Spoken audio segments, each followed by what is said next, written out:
चलो देखेंगे हम लोग चैप्टर 6 श्याम एक किसान।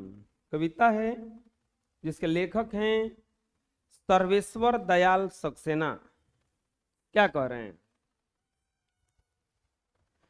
आकाश का साफा बांधकर,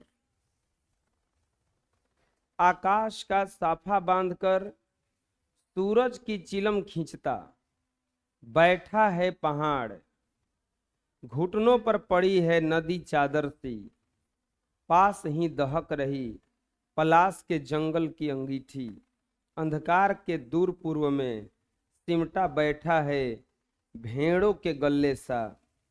अचानक बोला मोर, किसी ने आवाज दी सुनते हो? चीलम औंधी, धुआं उठा, सूरज डूबा, अंधेरा छा गया।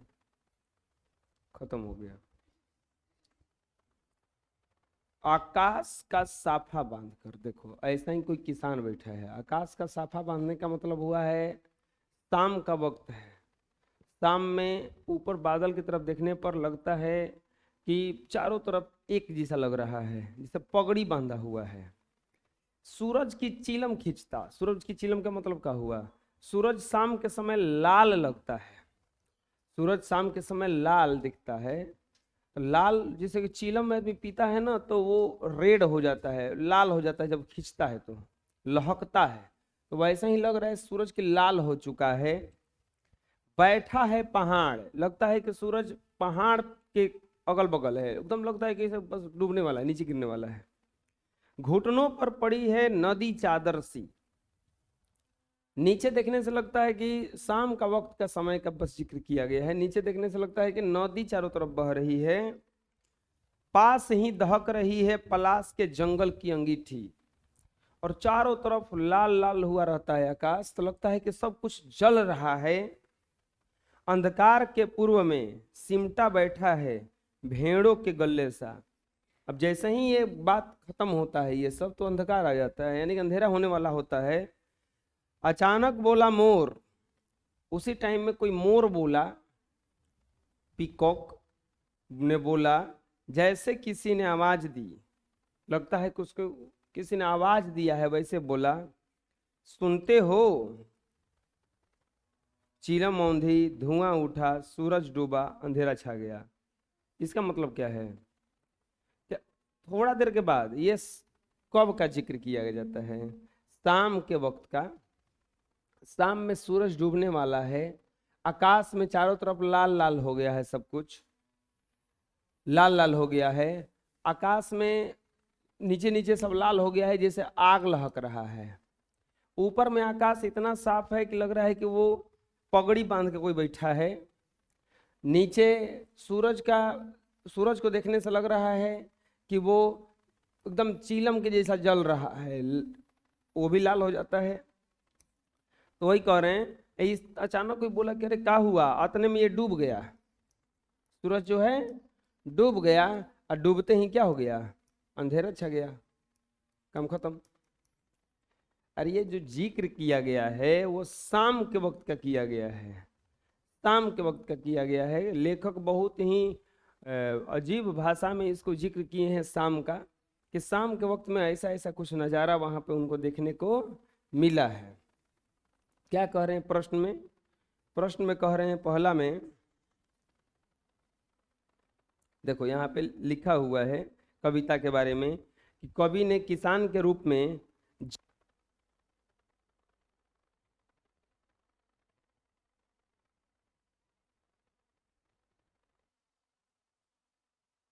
क्या कहा गया? कवि ने किसान के रूप में जाड़े के शाम की प्राकृतिक दृश्य का चित्रण किया है।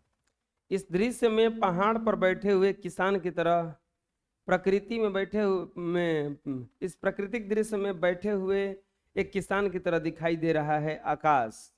उसके सिर पर साफा के समान पहाड़, नीचे बहती हुई नदियां, घुटनों पर रखी चादर सी पलाश के पेड़ों पर खिले खिले लाल फूल, जलती अंगीठी के समान पूर्व क्षितिज पर घना होता अंधेरा, झुंड में बैठी भेड़ों जैसी पश्चिम में डूबता सूरज चीलम की सुलगती आग की भांति दिख रहा है। यह पूरा दृश्य शांत है। अचानक मोर बोल उठता है, मानो किसी ने आवाज लगाई, सुनते हो।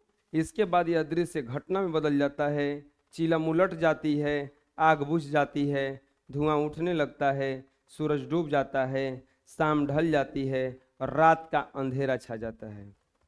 ये पूरा एक दृश्य बनाया गया है। एक दृश्य में कोई किसान के रूप में दिखाया गया है। असली में किसान कोई नहीं है। ये शाम का जो वक्त है, शाम का जो समय है, उसी को बस दिखाया गया है कि इस प्रकार का कुछ हो गया है। क्या है इसका पाठ का प्रश्न उत्तर? शाम एक किसान पाठ है और लेखक कौन है इसके? सर्वेश्वर दयाल। लेखक कौन है इसके? सर्वेश्वर दयाल सक्सेना। इस कविता में शाम के दृश्य को एक किसान के रूप में दिखाया गया है। इसे बनाने के लिए 5 एकरूपताओं की जोड़ी बनाई गई है। उसमें से उसे उपमा कहते हैं। पहली एकरूपता आकाश और साफे में दिखाते हुए कविता में आकाश का साफा वाक्यांश आया है।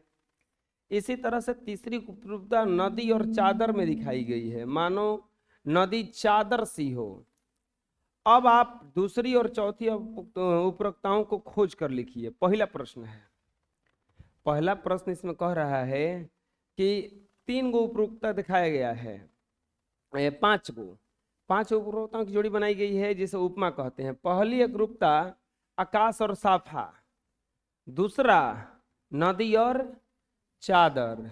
अब आप दूसरी ये इसी तरह तीसरी उपरोक्ता नदी और चादर, तो आप दूसरी, चौथी और 5वीं को खोजिए कविता में कि कहाँ है।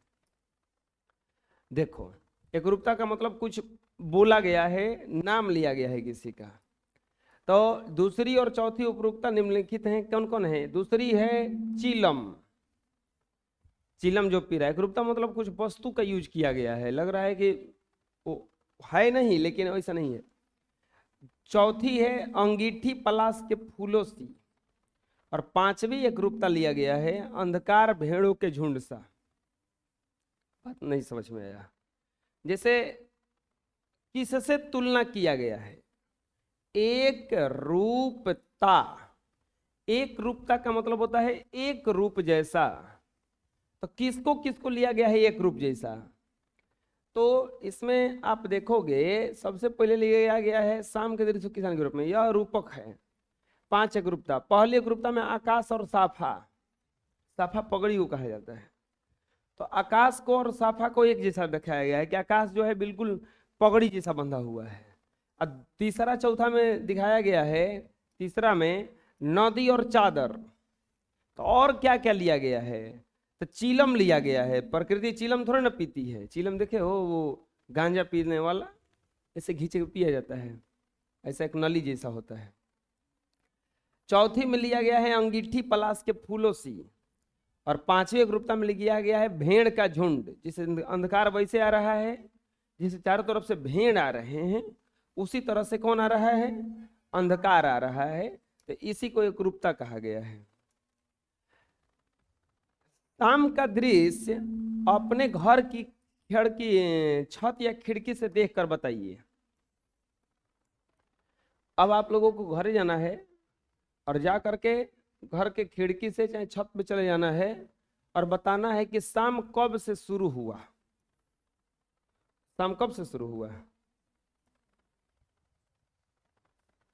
तब से लेकर सूरज डूबने तक लगभग कितना समय लगा? जब सांझ शुरू हुआ तो कब, कितना देर में सूरज जाके डूब गया? और इसी बीच आकाश में क्या क्या परिवर्तन आया? क्या क्या परिवर्तन आया? चेंजिंग क्या देखने को मिला? शाम तो रोज होता है, आदमी देखता थोड़ी ना है कोई। सांझ हो गई कहता है खाली। अब आपको देखना है, देख के इसका उत्तर देना है कि क्या हुआ है। सबसे पहला प्रश्न कि शाम कब से शुरू हुआ? शाम कब से शुरू होता है? सूरज जब पश्चिम में डूबता है, पहुंचता है, तब। ये सूरज जब पश्चिम में पहुंचता है तब। तो सूरज पश्चिम में लगभग 5 बजे तक पहुंच जाता है। ठंड के दिन में जल्दी पहुंचता है और गर्मी के दिन में थोड़ा लेट से पहुंचता है, क्योंकि गर्मी में इन्होंने बैठ के आराम करने लगता है ना। शाम से सूरज डूबने तक कितना समय लगा? लगभग 1-1.5 घंटा लग जाता है। 1-1.5 घंटा लग जाता है। अब आकाश में क्या क्या परिवर्तन हुआ? आकाश एकदम उजला रहता है, और उजला से क्या हो जाता है? वो लाल रंग का हो जाता है। यही ना परिवर्तन होता है रोज। रंग बदल लेता है। क्या बदल लेता है?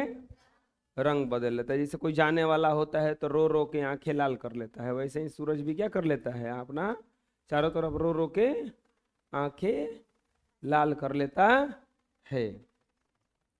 तो बताओ, शाम कब से शुरू होता है? जब सूर्य पश्चिम में पहुंचता है तब। उस समय से लेकर सूरज डूबने तक कितना समय लगा? 1 से 1.5 घंटा। इसी बीच आकाश में क्या क्या हुआ? पश्चिमी आकाश में पूरा लाल रंग छा गया, पूरा लाल रंग छा गया। मोर के बोलने पर कवि को लगा कि किसी ने कहा हो सुनते हो। मोर तो बोला नहीं होगा सुनते हो, मोर तो दूसरा भाषा बोलता होगा ना, वो हिंदी थोड़े ना बोलेगा सुनते हो। लेकिन कवि को क्या लगा? सुनते हो। अरे कोई कुत्ता आता है, करने लगता है पैर के पास, बोलो आओ खाना खाएगा, बोलता है ना आदमी। वो बोला थोड़े ना खाना दो हमको, किया तो बोला वो खाना खा दो। एक इमेजिन बनाता है ना आदमी। नीचे दिए गए पक्षियों की बोली सुनकर उन्हें भी एक वाक्य शब्दों में बांधिए। चलिए बताइए, कबूतर कैसे बोलता है? कबूतर कैसे बोलता है? कौआ काव काव बोलता है। तू बोलना, तू सही सही बोल, तू छोड़ दो, जो बुझाई तुम बता दे। कौआ कैसे बोलता है? हैं? काव काव। मैना?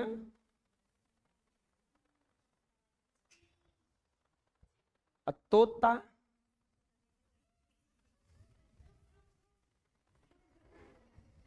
तोता रुक रुक रुक रुक बोलता है। चील? हम सुने नहीं है अभी तक, हम भी नहीं जानते हैं। चील? चील सांस से? कैसे? हंस कैसे बोलता है? हाँ, हंस कैसे बोलता है?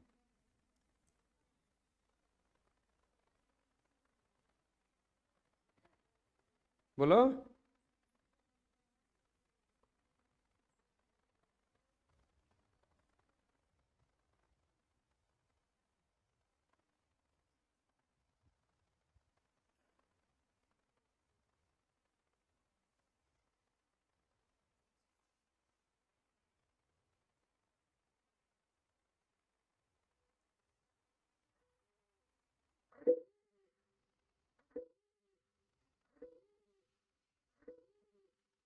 ये कबूतर की आवाज है।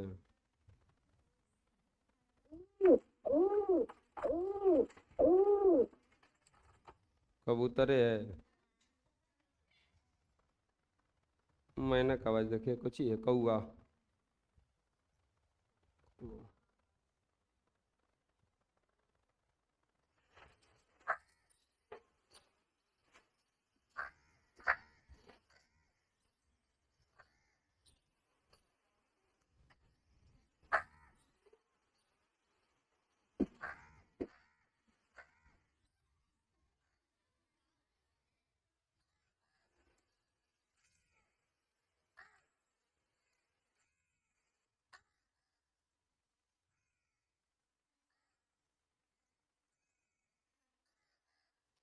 और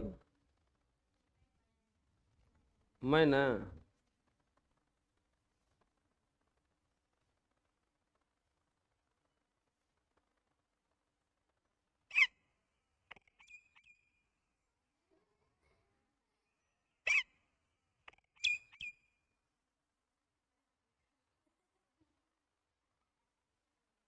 अब कुछ की आवाज है। तोता? मैं तोता, मैं तोता।